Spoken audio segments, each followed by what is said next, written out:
ನಮಸ್ಕಾರ ಸ್ನೇಹಿತರೆ, ನಾನು ರಾಮ್ಲಿಂಗ್ ಸರ್. ದೇಶದ ರೈತ ಬಾಂಧವರಿಗೆ ಗುಡ್ ನ್ಯೂಸ್. ನಾಳೆ ರೈತರ ಖಾತೆಗೆ PM ಕಿಸಾನ್ ಹಣ ಜಮೆಯಾಗಲಿದೆ.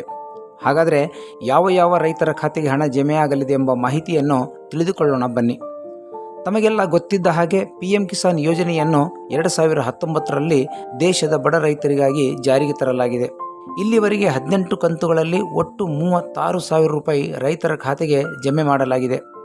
PM ಕಿಸಾನ್ ಯೋಜನೆ 18ನೇ ಕಂತಿನ ಹಣವನ್ನು ಕಳೆದ ಅಕ್ಟೋಬರ್ 5ರಂದು ರೈತರ ಖಾತೆಗೆ ಜಮೆ ಮಾಡಲಾಗಿತ್ತು.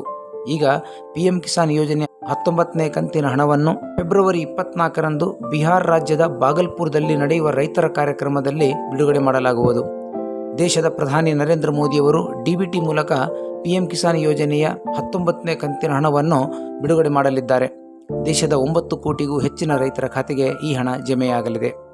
PM ಕಿಸಾನ್ ಯೋಜನೆ ಹಣ ಯಾವ ರೈತರಿಗೆ ಜಮೆಯಾಗುತ್ತದೆ?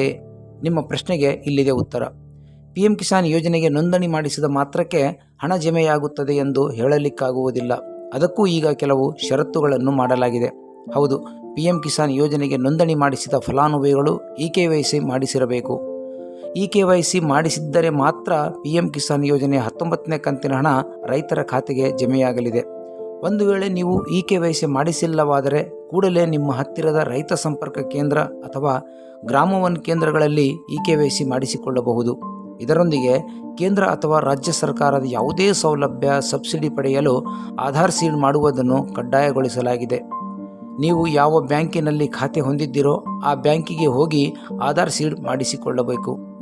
ಈ ಮಾಹಿತಿ ನಿಮಗೆ ಇಷ್ಟವಾದರೆ ಲೈಕ್ ಮಾಡಿ, ಕಮೆಂಟ್ ಮಾಡಿ, ಸಬ್ಸ್ಕ್ರೈಬ್ ಮಾಡಿ, ಶೇರ್ ಮಾಡಿ.